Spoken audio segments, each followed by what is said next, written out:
Thank you, sir, for those kind words. Uh, Good afternoon, everyone. At the outset, I would like to thank RSSDI for this great opportunity. And I would also like to, thank Dr. Rucha for making my job simpler. I am supposed to talk on medical management of obesity, but because of the limited time, I will be focusing mainly on the pharmacological management, not on the lifestyle intervention. And she beautifully illustrated the role of nutrition in management of diabetes. So, if you look at the current management strategies for obesity management, of course, the first important step is the lifestyle interventions and behavior therapy. And if that is good enough to induce weight loss, that's the mainstay of therapy. But if you are not able to do that, and if the BMI is high, depending on the what are the guidelines in a particular country, then pharmacotherapy is indicated. And if nothing else works, the bariatric surgery becomes the option. So first step, as I mentioned, is lifestyle intervention. If the body mass index is more than 30 or more, or the BMI is more than 27 and there are comorbidities, it becomes a indication for considering pharmacotherapy. Now this is for the Western population. In India, we have lower cutoffs for body mass index in Indian population because of we have higher percent body fat and higher risk of developing comorbidities at lower levels of BMI, and that's why the normal BMI in India is considered 18 to 23. 23 to 25 is considered overweight, and more than 25 is considered obesity. And for consideration of pharmacotherapy, in addition to lifestyle intervention, if the person has BMI more than 25 and comorbidities, it becomes an indication for consideration of pharmacotherapy. In absence of comorbidities, more than 27 is indication for pharmacotherapy. Now, whenever we talk of pharmacotherapy, it is always a big, question because of the concern about using anti-obesity agents due to the safety issues that we have faced in past. And most of the anti-obesity agents in past have had a, bad track record. And the last one to get banned was the lorcaserin. So we had number of agents which came to market which were abandoned because of the adverse events, and there were serious adverse events that we saw after clinical usage, like valvulopathy was there with fenfluramine, dexfenfluramine, increased CVD risk, and the lorcaserin showed increase in the cancer risk. So currently, the approved drugs for long-term use in management of obesity are Orlistat, which is available in India, the combination of phentermine topiramate, naltrexone bupropion combination, liraglutide 3 mg, lorcaserin.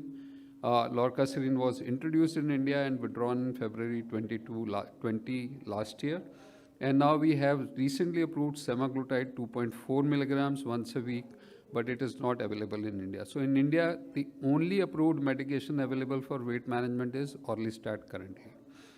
Now, to have any drug approved for weight loss, it should produce a placebo-subtracted weight loss of more than 5%, and higher number of people should be achieving more than 5% weight loss in the treatment arm as compared to placebo arm. There are four broad categories of drugs which are used for weight management or weight reduction. The first category is peripherally acting agents like Orlistat. Second is the agents modifying the homeostatic regulation of food intake and energy expenditure, and the agents which inhibit food intake by acting on brain's reward center.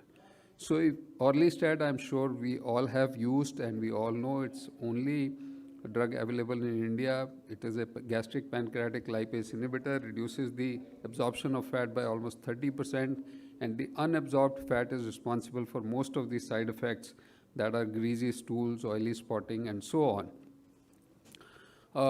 It has been shown to give a weight loss of almost 5% more than the placebo arm, and 4 years use of Orlistat has been shown to reduce the diabetes incidence by almost 37%. So there is a reduction in the risk of diabetes by almost 37% in patients treated with Orlistat. Now, coming to the next category, the drugs acting on the central pathways. Most of the drugs act by either inhibiting the reuptake of norepinephrine or increasing dopaminergic or serotonergic activity, or through GABA pathway or opioid pathway. Uh, Qsimia is basically phentermine topiramate combination, which was approved by FDA in 2012. It's a combination of phentermine and topiramate, which have already been in use. Conquer was the randomized, double-blind, placebo-controlled trial, which was, instrumental in providing data for approval. It was done in adults with the BMI more than 27 up to 45, and compared to placebo, 1 year treatment with phentermine topiramate showed a significant weight reduction of almost 8 to 12%, which was statistically significant or highly significant. This trial was further extended for 1 year, which was the sequel, and again there was a sustained weight reduction. So if you look at the data from sequel, which was 2 years follow-up, almost there was almost 10% weight reduction in individuals who were treated with combination of phentermine topiramate in the higher dose and 9% in the lower dose. And significantly higher number of individuals achieved a weight loss of more than 5% and 10% in the treatment arm.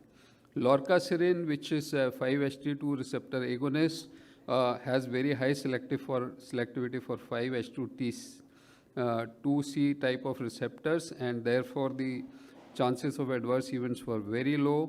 It was very well studied drug in Bloom diabetes and Blossom trials.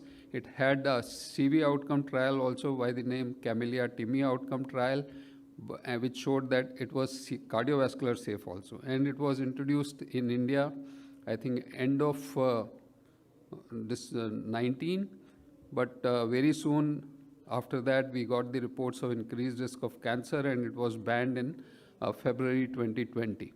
So it was taken off the market. Now, there is another category of drug which acts on the brain's reward center.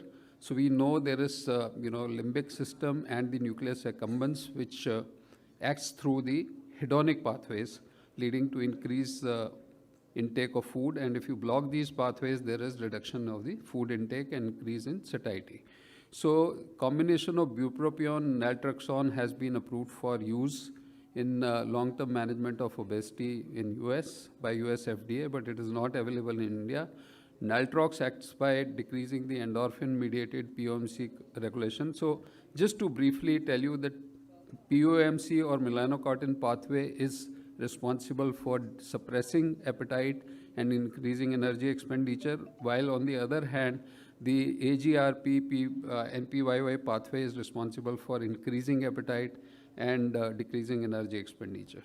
So this acts by decreasing energy expenditure and increasing satiety or decreasing hunger, and clinical trials clearly showed that there was a significant weight reduction in the range of 8% with the combination of bupropion and naltrexone. There was a significant improvement in the control of eating questionnaire. So people were, feeling much more satiated and decreased, urge to eat after treatment with this category of drugs. So the newest one that is there, and it is there for some time, is the GLP-1 receptor agonist, and I'll focus largely on this because this is the most promising category of drugs right now. We all know GLP-1, is secreted from the L cells in intestine, increases insulin secretion, suppresses glucagon, and significantly reduces A1C. In addition, by central action, the GLP-1 receptors in brain lead to increase in satiety and reduction in appetite, and there is a delayed gastric emptying, which also leads to, decrease in appetite and reduction in weight. If you look at the pathways of mechanism of action, GLP-1 receptors like liraglutide, which are able to penetrate the blood-brain barrier, have central action. They act on the GLP-1 receptors in brain. The arcuate nucleus lead to increase in the POMC activity, increased stimulation of melanocortin-4 receptors, and decrease in appetite. And that is how they help in weight reduction. So they have two mechanisms. One is the central mechanism and this peripheral mechanism, which is by decreasing gastric emptying, they help in reducing the appetite further and induction of weight loss. So liraglutide initially was developed as an anti-diabetes medication causing significant reduction in A1C, but studies also showed that it leads to significant weight reduction. And this was the first trial which looked at the dose-dependent increase in weight reduction with liraglutide. It was used up to the dose of 3 milligrams, which formed the basis of scale studies which led to the approval of liraglutide for weight management. So, liraglutide has been studied in the SCALE program, and the aim of this SCALE study plan was to investigate the efficacy and safety of liraglutide versus placebo for weight management in adults with overweight and obesity and type 2 diabetes over 1 year period. And the trial design was that type 2 diabetes patients with more than 27 BMI, A1C in the range of 7 to 10% were recruited. They were given 1.8 milligram liraglutide or 3 milligrams liraglutide compared with placebo, randomized double-blind study. The escalation of dose was done gradually over 5 weeks period, followed up for 1 year period, and subsequent follow-up for another 2 months period.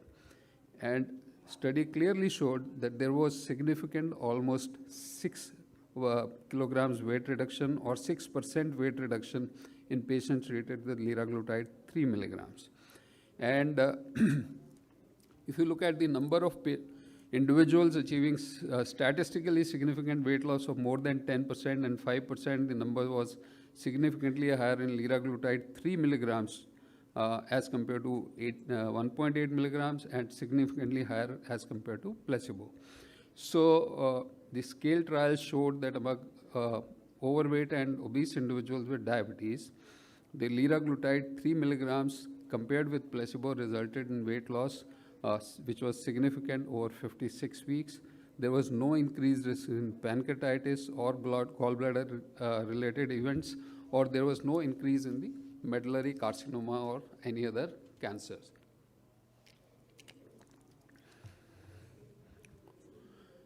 And this is the data from other SCALE studies: SCALE obesity and prediabetes, diabetes and sleep apnea. These are 3 different trials, again showed similar weight reduction across board. Significant reduction in waist circumference, and this led to approval of liraglutide 3 milligrams, which is known as Saxenda, the brand name, for management of weight. Now, subsequently, we started learning from these studies with semaglutide, once a week injectable, that it can lead to significant weight loss. And semaglutide, STEP is basically the semaglutide treatment evaluation program for individuals with obesity, where it was evaluated for management of obesity. Semaglutide works by central mechanism leading to reduction in appetite and food cravings, improves control of eating, reduces energy intake, there is reduction in the gastric emptying, and of course it ultimately leads to significant weight loss, and it has been studied in diabetes trial and shown to be cardiovascular safe. Now, if you look at the data from SUSTAIN studies, which were basically studies designed to look at its anti-hyperglycemic efficacy, there was significant weight reduction in the range of 6 to 6.5% with semaglutide. And this led to development of the STEP program, and STEP 1, 2, 3, and 4 have already been published, and they were presented at the ADA meeting this year in the semaglutide symposium. This basically shows the titration plan for semaglutide, which was same for all the STEP studies. So it has started as 0.25 milligram given once a week and up titrated every 4 weeks for next 20 weeks up to a dose of 2.4 milligrams injected once a week. Step 1 looked at the efficacy and safety of semaglutide given once a week, 2.4 milligrams for weight reduction. Step 2 looked at the sustained reduction in weight in diabetes patients and compared 1 milligram and 2.4 milligrams. Step 3 compared the impact of behavior therapy and lifestyle interventions in addition to semaglutide. And step 4 looked at the sustained weight reduction in arm that was continued on semaglutide versus those who were discontinued on semaglutide. The primary endpoint was weight loss of more than 5%. Weight loss, what is the percentage weight loss? And people achieving weight loss of more than 5%. And then there were other confirmatory secondary endpoints like weight loss of more than 10%, 15% reduction in waist circumference, blood pressure, and so on. This is basically the trial populations in various STEP programs. So if you look at most of the people in the weight loss, this STEP studies had a BMI in the range of 38 kilogram per meter square, except for the diabetes, which was the STEP 2 study. The BMI was slightly less, 36. A1C was in the range of 5.7%, except in the diabetes trial, which was 8.1. Now, STEP 1 showed significant 17% weight reduction in patients who were treated with semaglutide 2.4 milligram once a week injectable as compared to placebo. And if you look at the number of people achieving weight loss of more than 5%, almost 90%, more than 90% achieved weight loss of more than 5%, 75% achieved more weight loss of more than 10%, more than 15% individuals achieved a weight loss of more than 15%, which was statistically significant. Not only statistically significant, no other drug till date has shown significant weight loss in this range. And this was seen with the other STEP trials also. So if we look at the STEP 3 trial, STEP 3 basically looked at the impact of intervention with behavior therapy in addition to semaglutide and showed very similar results. So in the people who were given behavior therapy versus the routine lifestyle intervention in addition to semaglutide, there was initially better weight reduction, but at the end of 1 year, the weight reduction was very similar in the two groups. And this suggests that semaglutide with monthly brief lifestyle counseling alone is sufficient to produce a significant weight loss of more than 15%, which is a big challenge, Putting a lifestyle intervention into place is a big challenge. Then this is a study was done in diabetes, type 2 diabetes patients who were obese, and the comparison was done between 1 and 2.4 milligrams of semaglutide. With the 2.4 milligrams, there was significantly higher number achieving a higher weight loss, but the maximum weight loss achieved in this trial was about 10%. And the people who achieved A1C weight loss of more than 10%, there was significant reduction of A1C in the range of 2.2%. Now, if you look at the various percentages, people achieving weight loss of more than 5%, 10%, 15% were significantly higher in people who were given semaglutide in the dose of 2.4 milligrams. And so this is the A1C data which I just mentioned. Step 4 looked at the continuation of semaglutide versus discontinuation of semaglutide, and the people who were discontinued semaglutide after 20 weeks. After initial weight loss, they tended to regain weight, while people who were continued on semaglutide kept on losing weight and lost about 18% weight loss in this particular trial. In addition, there was about 6/2 millimeter reduction in the blood pressure. There was improvement in the lipid profile. And if you look at the quality of life parameters, there was overall improvement in the physical functioning, the mental health, and the social health components. This is the side adverse event profile, and it was same as it could be expected from any GLP-1 receptor agonist. And if you look at the withdrawal rate from various trials, was very, very low in the range of 2 to 5%. So semaglutide 2.4 milligrams given once a week produced a significant weight loss in the range of 15 to 17% in individuals who did not have diabetes and around 10% who had diabetes. There was increase in the number of patients meeting the categorical weight loss targets as compared to placebo, and the safety profile was consistent with the earlier GLP-1 studies. This shows basically the side effects of various drugs that can be encountered, and you have to keep certain drug-to-drug interactions in mind with the earlier drugs, especially orlistat, lorcaserin, the combinations of phentermine, topiramate. The same, restrictions apply there. Stopping rule, usually when you are using a weight loss medication, if you're not able to achieve 5% reduction or more in first 3 months, then it is indication for stopping the weight loss medication and recommend for the bariatric surgery. So, to sum up my presentation, with availability of newer effective anti-obesity medication, the pharmacotherapy has the potential to vastly expand along better treatment options and personalized approach to obesity care. And pharmacotherapy will be an important adjunct to lifestyle modifications in the near future. Thank you.